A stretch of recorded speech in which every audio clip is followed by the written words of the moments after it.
Do people really want control in their life? Or do they want freedom and liberty? Sadly, I think we are starting to see a movement towards people actually enjoying control. One thing I've learned the last few, I'd say, weeks, months, and years is that instead of someone trying to learn information and try to gain information on themselves, maybe read a book, maybe do some studies on their own, maybe seek some wisdom and some guidance spiritually, whatever it may be, we tend to just listen. Well, listening is not a bad thing. I hope you're listening to my video right now. But at the same time, you've got to learn to go deeper. You've got to learn to do the research yourself. Because when we are just spoon-fed everything and all the information, then I think we'll believe anything. And when we believe anything, I think we're okay with control. In a scarcity way, I believe it actually means less freedom. Let's jump into today. It's going to be a good video, and it starts right now.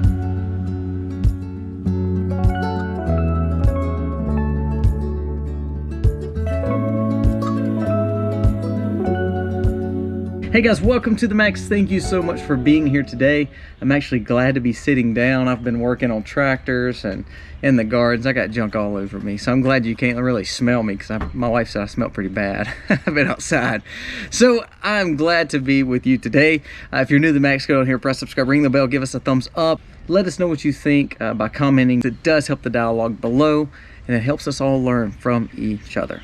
The more I think about America, though, I feel like we talk a lot and we want freedoms, we want liberties, but I don't know if we're willing to sacrifice to have those things. I don't know if we're scared to offend someone. I don't know if it's we're scared to be persecuted against ourselves. I don't know if it's you're scared to get in arguments. I really don't know. I don't know what it actually is. But I believe we're losing a generation to a weakness, and that may be weak men and not leading their families. That may be a weak culture, not having morals and values. But more than that, I think what it is actually just the fact that we want to feel safe, quote unquote safe. And since we're not learning a lot of information and actually diving into what's going on in the world and in America, I actually think we kind of put our proverbial head in the sand and just letting it be status quo. So we don't want to rock the boat when all of a sudden we hear things are going on. This is how we're going to stay safe, and we just become compliant. The last few years has really shown us that. So let's jump into some of the things that I think we need to pay attention to. Because of the things that we learned over the last few years, we need to learn from those things so it helps us not make those same mistakes in the coming years or whatever comes next when it comes to crises that we deal with. The lockdowns actually proved one thing. It proved that if we can scare someone enough and make them fear something and fear for their life, fear for their family's life, and not saying that wasn't legitimate, I'm not saying anything like that. I'm just saying if we can make someone fear, then we can learn to teach compliance to the masses. Look at states, how they locked down. There was just a few states that were actually locked down for years and that just came out of it, which is absolutely crazy to me in the mindset of what we did in Mississippi and a lot of the southern states. We were not able to go out and do this, or we were able to put our mask on, take our mask off in certain situations. We were able to, drink a sip of water on a plane and then turn around and put a mask back on and act like that was normal. It was all compliance. Think about this. If it's raining outside and I have an umbrella and I walk outside, and then for that split second that I just want to sit down, I take the umbrella off and then I stand back up and put the umbrella back on, what happened? I got soaking wet. The point is, the umbrella did not help unless it was covering the whole time. Now let's think of an umbrella with holes in it. If I lifted that umbrella up and it had holes in it, I'm still going to get wet. So the more that I think about compliance, the more it kind of goes back to the relatable umbrella in the rain. I believe we were taught compliance based on learning to control masses versus actually doing something and being effective. We had the story of, no, the masks were not affected. Yes, the masks were affected. We still wore it as a safety precaution. Now, is that safety precaution bad in certain scenarios? No, I'm not saying that. But what I'm saying is, when we can take it down, put it up, take it down, put it up, depending on if we're sitting or standing, or depending on if we're drinking or eating, or if we're in an airport or not, or if we're in an airplane or not, or if we're in a building or not, if we're on the beach or not, all that was more about compliance. And you saw in a lot of states and a lot of areas that compliance worked because they played with the fear. They played with the scare tactics. So moving on from that, if we learned one thing from that, that could have been a test of compliance. What's the next situation that we will go through? I made a video not too long ago about the climate and how sometimes we may see that as the next kind of big hurdle that will be pushed on us as safety precautions. You see, they're changing our diets based on it.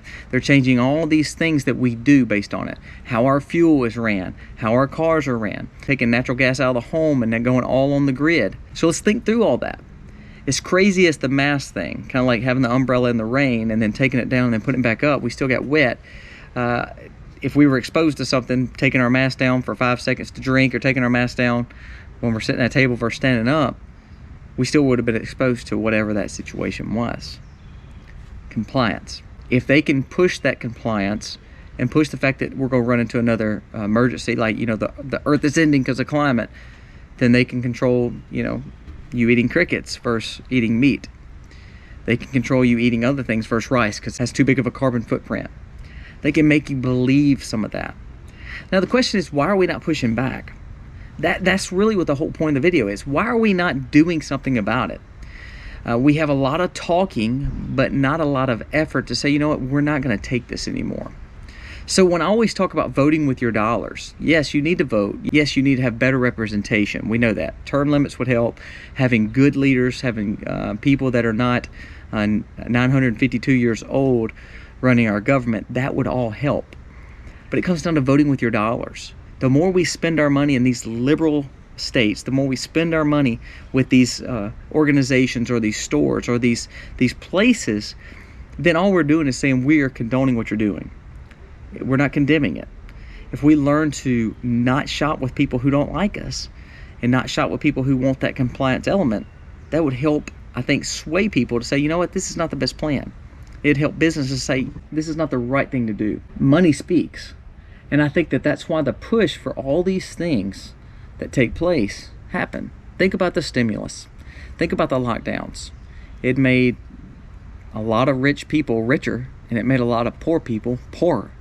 They lost jobs. They didn't know how to save money, so they spent their stimulus, and now look at us, we're dealing with inflation. So basically they're repaying their stimulus with inflation, and actually it's costing them a whole lot more. It looks like it's going to be here for a while. Why do we do it? Because we want safety. We want safety. One thing in America, we've been so spoiled to a great nation that's been made for us by very hard times, by wars, by real men who were fighting and serving and dying and sacrificing. And now, because we've been so blessed and so much, grace and mercy on America, we've made a weak culture to where we don't know what to fight for anymore. And because we're not fighting for morals and values, since we're not fighting for beliefs to say, you know what, we can't be scared into this compliance, then we just tend to, again, put our heads in the sand, put our holy umbrella up, or we put our umbrella up, take it down, put our umbrella up, and we're still soaking wet. We still do those things because we're scared to, rattle the bucket. We don't want to cause any issues. We just want to be compliant because they're keeping us safe. But going back to it, what is safe? Do we trust FDA with our food because we notice that our food in America has actually got more preservatives, more carcinogenic agents in it? So we're supposed to trust that? We're supposed to trust the fact that now we're seeing a lot of people are sick based on what they put in their arm and also what they put on their face. We see people are getting sick because of that, all because we trusted. Sometimes we have to learn to not trust in the powers that be and just listen. We need to do the research ourselves and dive in a little deeper and see what's really going on. When we see what's really going on, we're going to learn a few things. We're going to be wise and we're going to be knowledgeable on what the ramifications of what we're doing is. Also, if there is something major happening, it helps you prepare for it and you start building a sustainable situation to say, you know what, I can get through this. And also it helps us kind of look inner and say, okay, who can we trust? Well, when it comes to me personally, again, as a Christian, I believe that I trust God, and through God, He sent His Son Jesus for us. So yes, I have spiritual faith in something, which is Christ. But then other than that, other than the closest confidants and the closest family that I have to be very wary of who we trust. What person on Twitter I trust. What legacy news agency I trust. All that matters. If I listen to that, and even if it's something that I want to hear, even if it's somebody I really like, I still want to do the research myself and understand how they come up with that news? How did they come up with that, survey or that hypothesis? If not, then if I just believe what they tell me, then I'm just like everyone else. I'm going to be compliant in whatever they say do. It's kind of like the FDA saying that this food is healthy and when it's probably not. They also say, hey, you need to go to college and you need to take out student loans and make sure that you further your education. Well, our education system is broke. We know that, and it's based on government and bad policy. But then we spend hundreds of thousands of dollars to get an education that, to be honest with you, looks like it's going to be replaced by AI, or it looks like we're going to be indoctrinated or tied up in debt for the rest of our lives. Do you realize our system thrives off debt? That's how America works. That's how the world tends to work, because we have no gold-backed currency. We have no situation of what true money even means anymore. Our society runs off debt. They need you to borrow money. The banks need you to borrow money. They need to lend your money to someone else. That's how the system works. So do we trust that? Do we think it's the wisest thing to go take out a $100,000 student loan when we can't afford it? Do you think it's wise to borrow? Everybody tells you to do, because we live in an economy that we feel like we have to have this right now. Do we really need that $60,000 new vehicle? You can't afford it. But you've been told that it's good. Everybody does it. Everybody borrows money, and you can always have a job to pay it back. So the consumerism, the government, all the things that we're doing, we fall in compliance because we don't really know wisdom. We really don't seek knowledge in any situation anymore in America. So now studies show that we are deeper in consumer debt than we've ever been. There's more credit card debt by the Americans than in any other time in history. There's more debt that people can't afford. Think of homes, commercial real estate. Those things are starting to fail again because, again, we over borrowed to buy something that we couldn't afford, all because everybody told us that's what we should have done. We're trying to get relief on our student loan debts, which not me, but you borrowed the money, you should have to pay it back. But if you don't, and all of a sudden we release that and we pay it back for you, then the taxpayers are having to pay for that. That's not good policy. So then you're going back to that polarization thing that we talked about in the last video. So compliance. We talked about masks, talked about the climate. Now think of comfort and compliance when it comes to AI. We are now allowing AI. We're allowing our not just phones now, not just Siri. We're allowing AI, every part of our life, to be ran, and pretty much we're going to trust our whole life, our whole agenda, our whole calendar, our whole database, everything about us in a digitized form with AI. Do you think that's the wisest thing? I don't think so. AI will know more about us. We will become just like for instance, we will become a telehuman.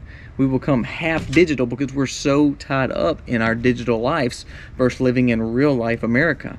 We become addicted to comfort and ease and compliance. Everybody does it. Everybody has a phone. It's easy to use AI. It makes life so much easier. We see businesses doing it.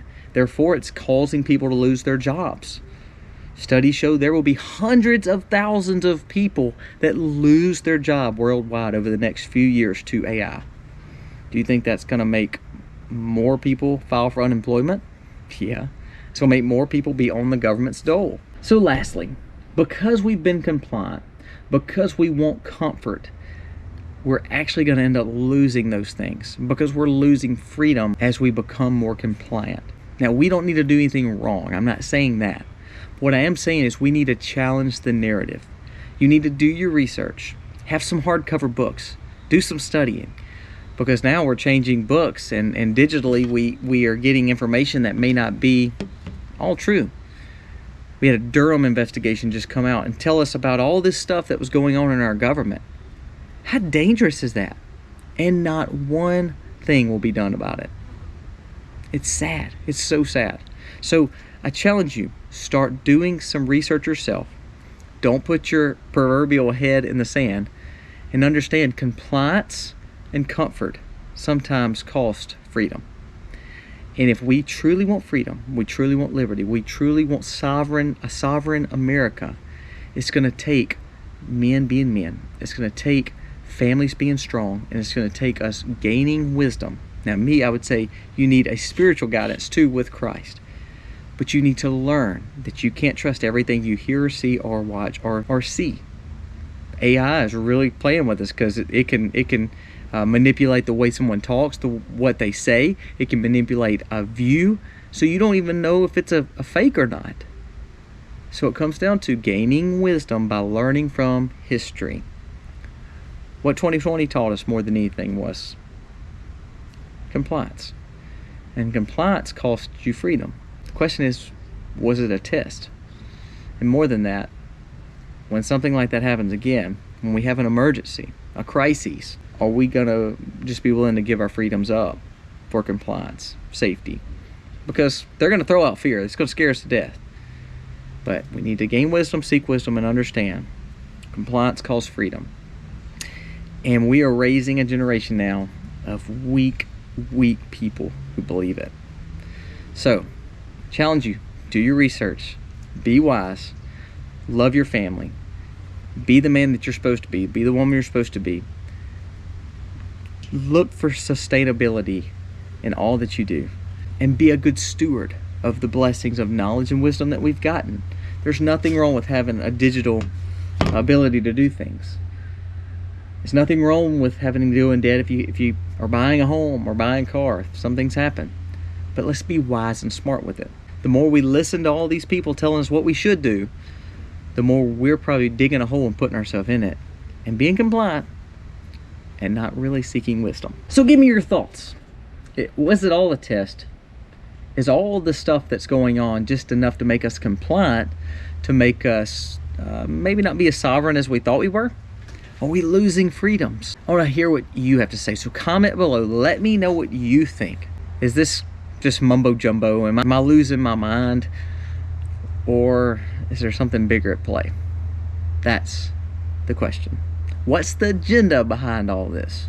And that's the research you need to do. Guys, thank you so much for watching. Again, all wisdom and all peace does come from Christ. So I challenge you to seek guidance in something more than a phone. Maybe jump into the Bible and the Word. That will give you wisdom. Guys, thank you again for watching. God bless you. Happy homesteading, y'all.